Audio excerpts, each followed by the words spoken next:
அனைவருக்கும் வணக்கம். இது நம்ம ஆதிவராகி யூடியூப் சேனல்.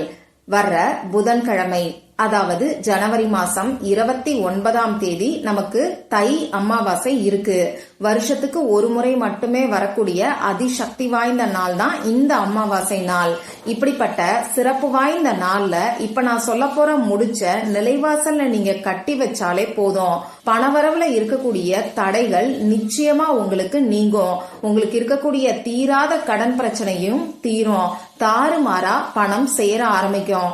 நமக்கு பணவரவுல இருக்கக்கூடிய தடைகளை நீக்கி நல்ல ஒரு பணவரவை ஏற்படுத்தி கொடுக்கக்கூடிய அதிசக்தி வாய்ந்த ஒரு பரிகாரத்தை தான் இப்ப நான் உங்களுக்கு சொல்ல போறேன். வாங்க, இது என்ன பரிகாரம், யாரெல்லாம் செய்யலாம், எந்த நேரத்துல செய்யணும்னு இப்ப நாம தெரிஞ்சுக்கலாம். பொதுவா ஒவ்வொரு மாசமும் வரக்கூடிய அமாவாசை நாள் ரொம்ப ரொம்ப முக்கியமான நாளா நமக்கு அமைஞ்சிருக்கு.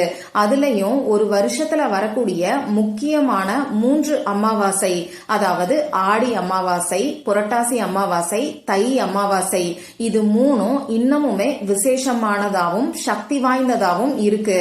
இப்படிப்பட்ட தை அமாவாசை தான் நமக்கு வர்ற புதன்கிழமை நாள்ல இருக்கு. இது நம்ம முன்னோர்களோட வழிபாட்டுக்கு உகந்த நாள். முன்னோர்களோட வழிபாட்டை நாம சரியா செஞ்சாதான் நம்ம வாழ்க்கையில இருக்கக்கூடிய கஷ்டங்கள் கூட குறைய ஆரம்பிக்கும். ஒரு சிலருக்கெல்லாம் கஷ்டத்துக்கு மேல கஷ்டம் தொடர்ந்து வந்துகிட்டே இருக்கும்.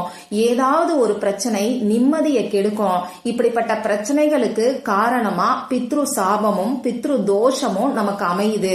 அந்த வகையில இந்த பித்ரு சாபத்தையும் பித்ரு தோஷத்தையும் நீக்கிறதுக்கு அமாவாசை நாள்ல நம்ம முன்னோர்களுக்கான வழிபாடுகளை தவறாம செய்யணும்.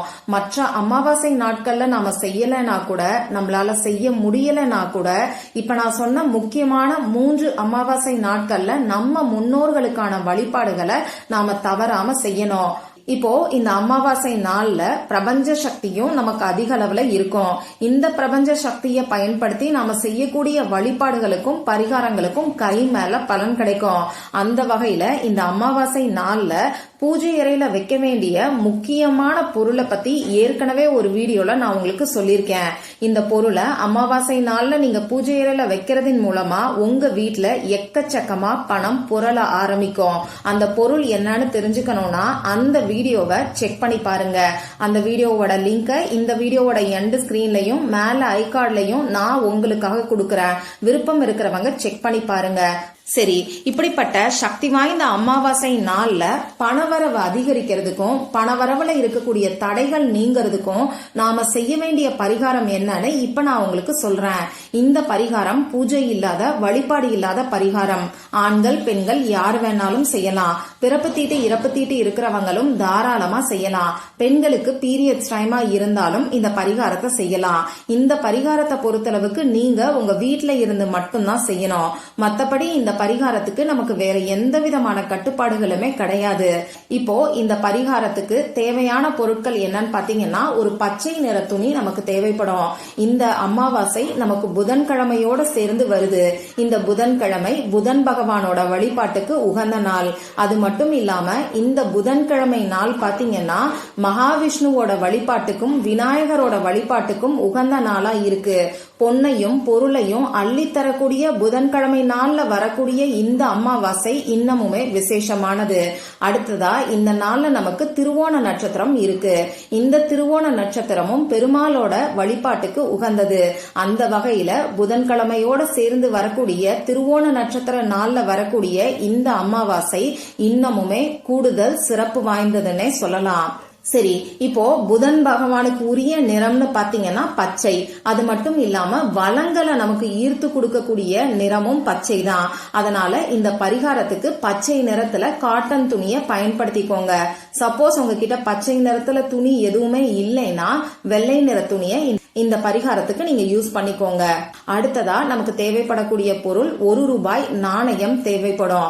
இந்த 1 ரூபாய் நாணயத்தை பரிகாரம் செய்யறதுக்கு முன்னாடியே மஞ்சள் கலந்த தண்ணீர்ல நனைச்சு சுத்தமான காட்டன் துணியை வச்சு ஈரமில்லாம தொடச்சு எடுத்து வச்சுக்கோங்க. அடுத்ததா நமக்கு தேவைப்படக்கூடிய பொருள் கொஞ்சமா அருகம்புல் தேவைப்படும். 2-3 அருகம்புல் இருந்தா கூட போதுமானது. அருகம்புல் உங்களுக்கு கிடைக்காதுன்னா அருகம்புல் பவுடரை கூட இந்த பரிகாரத்துக்கு நீங்க யூஸ் பண்ணிக்கலாம். அதனால அதனாலதான் இந்த வீடியோவை 2 நாளைக்கு முன்னாடியே நான் உங்களுக்கு கொடுக்கறேன். இந்த அருகம்புல் விநாயகருக்கு உகந்தது. விநாயகரோட வழிபாட்டுக்கு உகந்த புதன்கிழமை நாள்ல வந்திருக்கக்கூடிய இந்த அமாவாசை நாள்ல அருகம்புல்ல பயன்படுத்தி நாம செய்யக்கூடிய இந்த பரிகாரம் நிச்சயமா நம்ம வாழ்க்கையில பணவரவுல இருக்கக்கூடிய தடைகளை நமக்கு நீக்கி கொடுக்கும். அடுத்ததான் நமக்கு தேவைப்படக்கூடிய முக்கியமான பொருள் ஒரு சின்ன துண்டு பச்சை கற்பூரம் தேவைப்படும். இந்த பச்சை கற்பூரத்தோட வாசத்துக்கு மகாலட்சுமி தாயாரும் பெருமாளும் வசியமாவாங்க. அது மட்டும் இல்லாம நல்ல ஒரு பணவரவையும் இந்த பச்சை கற்பூரம் நமக்கு ஏற்படுத்தி கொடுக்கும். இவ்வளவுதான் நமக்கு தேவையான பொருட்கள். இப்போ இந்த பரிகாரத்தை எந்த நேரத்துல செய்யணும்னு பாத்தீங்கன்னா, அமாவாசை நாள்ல முன்னோர்களுக்கான வழிபாடுகளுக்கு தான் நாம முதல் முக்கியத்துவம் கொடுக்கணும். அந்த வகையில முன்னோர்களுக்கான வழிபாடுகளை செஞ்சு முடிச்சதுக்கு அப்புறமா சாயங்காலம் 6 மணிக்கு மேல நைட்டு 8 மணிக்குள்ள இந்த பரிகாரத்தை நீங்க செய்யுங்க. இப்போ நான் சொன்ன இந்த குறிப்பிட்ட நேரத்துல முகம் கை காலை கழுவிட்டு வந்து நீங்க சுத்தமா இருக்கீங்கன்னா உங்க பூஜை அறையில விளக்கேத்தி வச்சுட்டு உங்க பூஜை அறைக்கு முன்னாடி ஏதாவது ஒரு விரிப்பையோ மனை பலகையோ சேரையோ போட்டு உட்கார்ந்துக்கோங்க. மத்தவங்க உங்க வீட்டுல ஹால்ல உட்கார்ந்துகிட்டு இந்த பரிகாரத்தை செய்யுங்க. இப்ப நீங்க எடுத்து வச்சிருக்கக்கூடிய பச்சை நிற துணியில அருகம்புல் 2-3 அருகம்புல் இருந்தா கூட போதுமானது. நீங்க அருகம்புல் பவுடரா வைக்கிறீங்கன்னா ஒரு 1/4 ஸ்பூன் அளவுக்கு பவுடர் வச்சா கூட போதுமானது. இந்த அருகம்புல்லையும் வச்சுட்டு அது கூட பச்சை கற்பூரத்தையும் ஒரு சின்ன துண்டு பச்சை கற்பூரம் வச்சாலே போதுமானது. இந்த 2 பொருளையும் வச்சுட்டு அடுத்ததா 1 ரூபாய் நாணயத்தை எடுத்து அதுல இப்ப நான் ஸ்கிரீன்ல கொடுத்திருக்கக்கூடிய ஏஞ்சல் நம்பரை எழுதிக்கோங்க. இப்படி எழுதுறதுக்கு ரெட் கலர்ல இங்கு வரக்கூடிய பேனா, அப்படி இல்லைன்னா கிரீன் கலர்ல இங்கு வரக்கூடிய பேனாவை நீங்க யூஸ் பண்ணிக்கலாம். அந்த 1 ரூபாய் நாணயத்துல நீங்க எழுத வேண்டிய நம்பர் இப்ப நான் உங்களுக்கு சொல்லி காமிக்கிறேன். ஸ்கிரீன்லயும் தெரியும். 46429. இது விநாயகரோட எனர்ஜியை நமக்கு அட்ராக்ட் பண்ணி கொடுக்கக்கூடிய பவர்ஃபுல்லான ஏஞ்சல் நம்பர். விநாயகரோட வழிபாட்டுக்கு உகந்த புதன்கிழமை நாள்ல இந்த ஏஞ்சல் நம்பரை நம்ம யூஸ் பண்ணும்போது நிச்சயமா நமக்கு உடனடியா பலன்கள் கிடைக்கும். நம்ம வாழ்க்கையில இருக்கக்கூடிய தடைகளை, அதாவது பணவரவுல இருக்கக்கூடிய தடைகளை நீக்கிறதுக்காக தான் 1 ரூபாய் நாணயத்துல நாம இப்போ விநாயகருக்குரிய ஏஞ்சல் நம்பரை எழுதி வச்சிருக்கோம். இந்த ஏஞ்சல் நம்பரை இப்ப நான் சொன்ன மாதிரி ஒவ்வொரு நம்பரையும் தனித்தனியா சொல்லிக்கிட்டே நீங்க எழுதி வைங்க. இப்படி எழுதினதுக்கு அப்புறமா இந்த 1 ரூபாயையும் அந்த பச்சை நிற துணியில வச்சு இதை ஒரு முடிச்சா கட்டிக்கோங்க. இந்த முடிச்ச கட்டினதுக்கு அப்புறமா உங்க இடது கையில வச்சுக்கிட்டு வலது கையால மூடிக்கிட்டு விநாயகர் கிட்டையும் பெருமாள் கிட்டையும் உங்க குலதெய்வத்துக்கிட்டையும் பணவரவுல இருக்கக்கூடிய தடைகளும் தோஷங்களும் நீங்கி நல்ல ஒரு பணவரவு ஏற்படணும், கடன் தீரணும், வறுமை விலகணும்னு சொல்லி மனசுருகி பிரார்த்தனை செஞ்சுக்கோங்க. இப்படி பிரார்த்தனை செஞ்சுக்கிட்டு இந்த முடிச்ச உங்க வீட்டுக்கு வெளியில, அதாவது நிலைவாசல் கதவுக்கு வெளிப்பக்கத்துல எந்த சைட்ல வேணாலும் நீங்க கட்டி விடலாம்.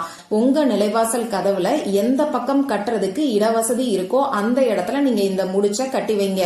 இந்த முடிச்சு இருக்கக்கூடிய இடத்துல நிச்சயமா கெட்ட சக்திகள் எதுவுமே அண்டாது.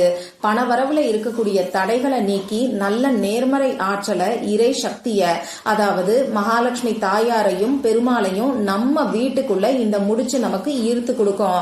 அந்த வகையில நம்ம வீட்டுல பொண்ணும் பொருளும் சேர்ந்துகிட்டே இருக்கும்னு சொல்லலாம். சரி, இந்த முடிச்சு 1 மாசம் வரைக்கும் இப்படியே இருக்கட்டும். 1 மாசம் கழிச்சு, அதாவது அடுத்த மாசம் வரக்கூடிய அமாவாசை நாள்ல இந்த முடிச்சை எடுத்து நீங்க பிரிச்சுட்டு அதுல இருக்கக்கூடிய 1 ரூபாய் நாணயத்தை கோவில் உண்டியல்ல போடுறதுக்கோ அப்படி இல்லைன்னா எளியவர்களுக்கு தானம் பண்றதுக்கோ பயன்படுத்திக்கோங்க. இந்த 1 ரூபாய் நாணயத்தை உங்களோட பர்சனல் யூஸுக்கு, அதாவது உங்களுடைய செலவுகளுக்கு, வீட்டு செலவுகளுக்கு பயன்படுத்தக்கூடாது. அடுத்ததா அந்த துணி, அதுல இருக்கக்கூடிய அருகம்புல்ல நீங்க அப்படியே கால்படாத இடத்துல தூக்கி போட்டுருங்க. அந்த பச்சை கற்பூரம் நமக்கு காத்துல காஞ்சிருக்கும், அதனால அதை பத்தி நாம யோசிக்க தேவையில்லை. இவ்வளவுதான் இந்த பரிகாரம். சக்தி வாய்ந்த அமாவாசை நாள்ல இப்ப நான் சொன்ன இந்த எளிமையான பரிகாரத்தை முழு நம்பிக்கையோட ட்ரை பண்ணி பாருங்க.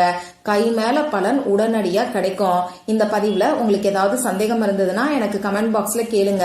அதை நான் உங்களுக்கு உடனே தெளிவுபடுத்துறேன். இந்த பதிவு உங்களுக்கு பிடிச்சிருந்தா லைக் பண்ணிட்டு உங்க ஃப்ரெண்ட்ஸ் அண்ட் ஃபேமிலி கூட ஷேர் பண்ணுங்க. இந்த மாதிரி அந்தந்த நாளுக்கும் நேரத்துக்கும் திதிக்கும் உரிய வழிபாடுகளையும் பரிகாரங்களையும் நீங்க மிஸ் பண்ணாம தெரிஞ்சுக்கிறதுக்கு நம்ம சேனலை மறக்காம சப்ஸ்கிரைப் பண்ணிட்டு பக்கத்துல இருக்கக்கூடிய பெல் ஐகானையும் பிரஸ் பண்ணிக்கோங்க. மற்றும் ஒரு பயனுள்ள பதிவுல நாம சந்திக்கலாம். நன்றி.